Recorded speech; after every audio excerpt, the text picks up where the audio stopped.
स्वामी परमात्मा। राधा स्वामी का अर्थ है कि राधा आत्मा को कहा गया है और स्वामी परमात्मा को। राधा और स्वामी, राधा हमारी आत्मा है और स्वामी परमात्मा। हमने सभी ने अपने शरीर को देखा है, किसी का रंग काला है, किसी का गोरा है, किसी का सांवला है, कोई किसी जाति का है, कोई किसी जाति का है, धर्म का है। हम सभी एक दूसरे को बाहरी आवरण से देखते हैं, उसके रूप रंग नाम नस्ल से जानते हैं। किसी ने किसी को कभी आत्मा से जाना। आत्मा, रंग रूप जाति भेद सब अलग अलग है, परंतु आत्मा परमात्मा का ही स्वरूप है, उसी का अंश है। यदि हम अपने आप को आत्मिक रूप से जानना चाहते हैं, परमात्मा की दृष्टि से अपने आप को पहचानना चाहते हैं, तो हमें स्वयं अपने आप को जानना होगा, स्वयं को स्वयं से पहचानना होगा। हमारी पहचान कोई दूसरा नहीं बताएगा, हमें स्वयं अपने आप को जानना होगा। सभी के नाम के पीछे सरनेम लगा होता है, परंतु हमारी आत्मा के नाम के पीछे कोई सरनेम नहीं है। हमारी आत्मा परमात्मा का स्वरूप है, वो परमात्मा का ही प्रतिबिंब है। यदि हमें परमात्मा को देखना है तो हमें स्वयं अपने आप को देखना होगा, हमें स्वयं अपने आप को पहचानना होगा। परमात्मा तक पहुंचने के लिए पहले हमें पहली सीढ़ी स्वयं को स्वयं से पहचानते हुए अपनी आत्मा को जानना होगा। वो आत्मा हमारे अंतर में है। शरीर के किसी भी अंग में चोट लगती है तो हम नाम देते हैं कि सर में दर्द है, उंगली में दर्द है, पैर में दर्द है, परंतु दर्द दुख कर्म किसको भोगने होते हैं? आत्मा को। सारा दर्द आत्मा का है, परंतु हमारे शरीर के अंगों को हम नाम देते हैं। जब शरीर से ये आत्मा निकल जाती है तो उंगली को काटो, सर को काटो, फोड़ो, जलाओ, किसी भी अंग में कोई दर्द नहीं होता। तो दर्द और पीड़ा शरीर के अंगों में नहीं, जो हमारी आत्मा पूरे शरीर में फैल रही है, उसी के सारे कर्म भोग हैं। आत्मा को ही कर्म भोगने होते हैं। शरीर चला भी जाए, परंतु आत्मा को वो कर्म भोगने ही पड़ते हैं। आजकल की ये जो युवा पीढ़ी है, गर्म खून है, ये क्या सोचता है? अपने कर्मों को त्यागने के लिए, छुटकारा पाने के लिए वो आत्महत्या कर ले, अपने शरीर को त्यागना है।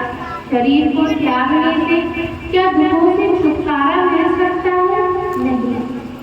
कर्म तुम्हारे अपने स्वयं में है, तो कर्म तुम्हें किसी न किसी रूप में भोगने ही पड़ेंगे। चाहे शरीर होते हुए, चाहे शरीर नहीं है, तो भी उस आत्मा को इस संसार में ही रहना पड़ेगा, जब तक कि वो अपने पूरे कर्म न भोग ले। इसीलिए कहते हैं कि परमात्मा इससे तो अच्छा है हम शरीर लेके ही अपने पूरे कर्म भोगे।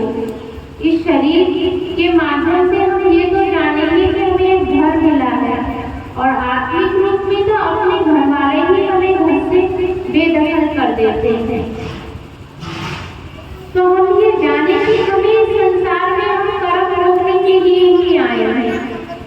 रिश्ते नातों में बेटा, भाई, बहन, जो भी हमारे सारे संगी साथी, अड़ोसी पड़ोसी के जितने भी रिश्ते नाते हैं,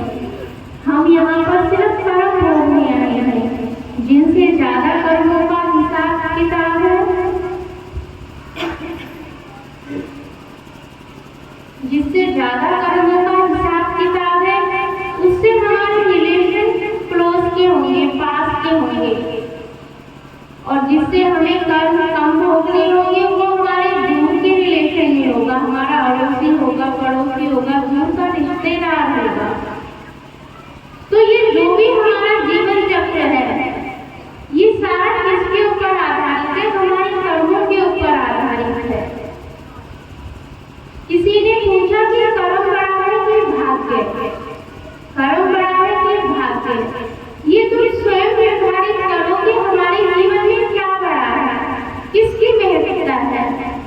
बच्चे का घर में जन्म हुआ, किसी से ज्योतिषी से पूछा कि ये डॉक्टर वकील बनेगा, परंतु उसने काम ना किया, माँ बापों ने उसे अच्छी शिक्षा न दी, वो पढ़ ना पाया, फिर उसकी अपनी रुचि ना रही, कर्म तो कर ना पाया, तो क्या वो डॉक्टर वकील बन पाएगा?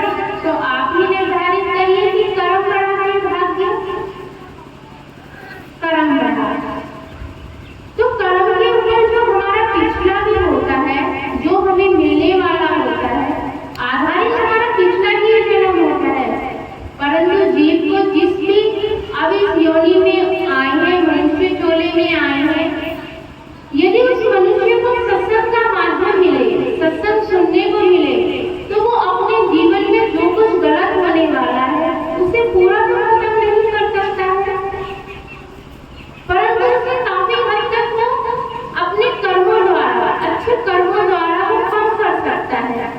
जैसे परमात्मा बताते हैं कि यदि हमारे ऊपर 1 किलो की ईंट मारी जाए, उसकी बजाय यदि हमारे ऊपर 1 किलो रुई का भार हमारे ऊपर गिरे, भार दोनों का बराबर है, परंतु चोट रुई से नहीं लगेगी और ईंट से सर भी फट सकता है।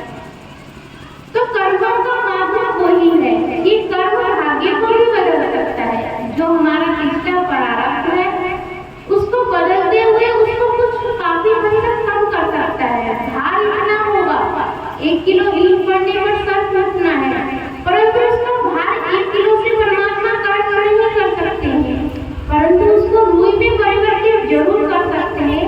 यदि हम परमात्मा के सानिध्य में रहकर के भजन करते हैं, उनका सिमरन करते हैं, तो उस भार को परिवर्तित कर सकते हैं, क्योंकि मिटाना उनके बस की नहीं है, क्योंकि लिखा हमने स्वयं नहीं है, परंतु कर्म के आधार पर वो हमारा मन हल्का कर देते हैं। एक बार परमात्मा के दूत ने परमात्मा से पूछा कि परमात्मा, मैं अभी अभी जंगल से आ रहा हूँ, मैंने आपकी सृष्टि में क्या देखा कि एक गाय है जो कि दलदल में फंसी हुई है, एक चोर चोरी करके ला रहा है, उसने गाय को न देखा, दलदल को पार करते हुए गाय के ऊपर पैर रख करके वो आगे चला गया। चोरी का धन उसके पास था, परंतु आगे ही चलकर उसकी ठोकर लगी और उसे एक पोटली मिली जिसमें काफी सोना था। और दूसरे ही पल मैंने देखा कि एक वहां से साधु आ रहा है जो कि वृद्धावस्था भी है। उसने जब गाय को देखा कि वो दलदल में फंसी है, तो उसने उसको निकालने की काफी कोशिश की और निकालते हुए वो स्वयं भी दलदल में गिर गया, पूरा कीचड़ में सन गया। काफी घंटों की मुशक्कत के बाद, काफी मुश्किल के बाद उस संत ने उस गाय को निकाला और देखा क्या, निकालते ही उसका सर पत्थर पे लगा, उसकी काफी गहरी चोट आई। परमात्मा, ये तुम्हारा कैसा न्याय है? जो चोरी करके जा रहा है, गाय के ऊपर पैर रखकर जा रहा है, उसको तुमने असर सोने की थैली दी, और जिसने उस गाय की मदद की उसी को भी चोट लगी, दुख मिला। परमात्मा ने कहा, मेरा न्याय नहीं, मेरा न्याय उनके कर्मों के आधार पर है, उनके स्वयं के अपने कर्म है। चोर को अपने प्रारब्ध के अनुसार अब उसे सोने की असर की नहीं, जाकर के देखो कि जहाँ पर उसका पैर पड़ा था वहाँ पर असरफियों का सोने का एक थैला ही नहीं, छोटी सी थैली नहीं, बहुत बड़ा मटका उसको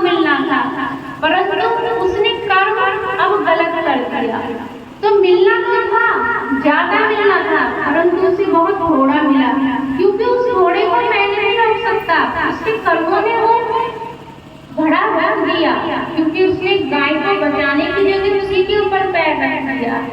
और तुम इस संत की बात कर रहे हो जो देखो, इसके कर्म भाग्य में इसी समय पर इसकी मृत्यु थी। इसका भजन सिमरन अभी समाप्त होने वाला था, परंतु उसने अपने कर्म के आधार पर उस गाय को बचाया और स्वयं दलदल में गिरा, और इस पत्थर पर जो उसका खून बहता है वो खून की जगह इसकी मृत्यु होनी थी। ये स्वयं इनका प्रारब्ध है और इनका अपना इस जन्म का कर्म है। इस जन्म के अच्छे कर्म के कारण इसकी मृत्यु नहीं हुई, और दूसरा इसका भजन अभ्यास भी अब इसी जन्म में पूरा हो जाएगा और ये मोक्ष को प्राप्त होगा। तो हम सब प्राणी इस परमात्मा के ऊपर नहीं डालते, कहते हैं दुखी को दुख क्यों ज्यादा मिलता है। ये हम कह देते हैं कि जो दुखी होता है उसी को दुख मिलता है, जो सुखी आदमी होता है उसको दुख मिलता नहीं है। ये हमारी सबकी सोच है। हम सभी को अपने अपने कर्मों अनुसार सब कुछ मिलता है। परमात्मा तो सिर्फ हमें किसी न किसी माध्यम से, सत्संग के माध्यम से, सिर्फ हमारी जीव जो हमारी आत्मा है उसको समझाते हैं, जीव की जो बुद्धि है उसको परिवर्तित करना चाहते हैं कि बहुत दिन हो गए आपको सोते हुए, अब स्वयं जागो, अभी हम जो भी किया। परमात्मा इतनी दयालु है, इतनी दयावान है कि जिस समय हमने परमात्मा से क्षमा मांगी उन्होंने उसी समय हमें क्षमा कर दिया। और फिर कर्म की गति अति बुरी है, उस गति को हम नहीं समझ सकते हैं। यदि जानना है तो सिर्फ सत्संग के माध्यम से। अभी तक हमने अपने जीवन में जो भी कुछ किया है, सही गलत अच्छा बुरा, यदि आज भी तुम्हें सत्संग मिलता है और उस सत्संग से, सत्संग का अर्थ जीव का परिवर्तित होना। हम अपने रिश्ते नातों में क्यों नहीं समझ पाते कि हमें जीवन में बदलना है। आज सभी माताएं हैं, सभी पिता भी हैं। हम माता और पिता अपने बच्चों को कितना प्यार करते हैं। माँ अपने बच्चे को जन्म देती है। यदि माँ को ये पता हो कि मेरे ही कर्मों के अनुसार ये बच्चा बड़ा होकर मेरा निरादर करेगा, किसी कहीं नहीं कोई भी बात का बुरा मानेगा और मेरे को मान से माना समझेगा, तो वो जन्म देते हुए इसको अपना दूध न पिलाता, दूध की जगह दूध पिलाकर उसका गला घोट देती। कोई ऐसी क्रूर माँ आपने देखी है? नहीं। इस जगत में तो शायद ही कोई ऐसी माँ हो जो इतनी क्रूर होगी। औलाद चाहे कितना भी प्यार करे, मगर माँ बाप के हृदय में बच्चे के लिए वही प्यार रहता है। जिस तरह तुम्हारे हाथ की 5 उंगलियां हैं, एक छोटी है, एक बड़ी है, एक बीच की है और एक अंगूठा तुम्हारा है। आप अपनी उंगलियों में से किससे ज्यादा काम करते हो? कौन सी उंगली ज्यादा काम करती है? यदि कन्नी उंगली में लगती है तो तुम उस पर दवाई लगाते हो, यदि अंगूठे में दर्द हुआ तो उस पर पट्टी बांधते हो। तो जैसे ही हमारे शरीर की 5 उंगलियां हैं, ऐसे ही हमारी संतानें हैं, चाहे एक संतान हो, 2 हो या 5 हो। उस हाथ से पूछो कि उसे कौन सा प्रिय है। इसी तरह से माता और पिता से पूछो। और आज तुम भी स्वयं इस स्थिति में माता और पिता हो। आज तुम्हारे बच्चे छोटे छोटे हैं। बच्चे जरूर कहते हैं कि माँ तो बड़े को ज्यादा प्यार करती है, लड़की कहती है तुम भाई को ज्यादा प्यार करती हो ना। मगर माँ के हृदय से पूछो कि माँ किसको ज्यादा प्यार करती है। यदि एक बच्चा कमजोर है तो माँ उसको कहेगी अरे बेटा तुम ले थोड़ा सा ज्यादा खा ले। ये हमारा स्वयं अंतर का भेदभाव है। लड़की का विवाह करेगी तो लड़के का भी लेन देन करेगी। कोई बेटा कमजोर है, कोई ज्यादा नालायक है, कोई कम नालायक है और कोई आज्ञाकारी पुत्र है। परंतु माँ की आत्मा तो चारों तरफ रहेगी ना, क्योंकि वो माँ है। अभी बच्चे छोटे छोटे होते हैं तो बातें अच्छी लगती हैं, नहीं बेटा मैं तेरे को नहीं उसको ज्यादा प्यार नहीं, तुम सबको मैं बराबर करती हूँ प्यार। पालने में जो भी बच्चा रो रहा है, जो भी थोड़ा सा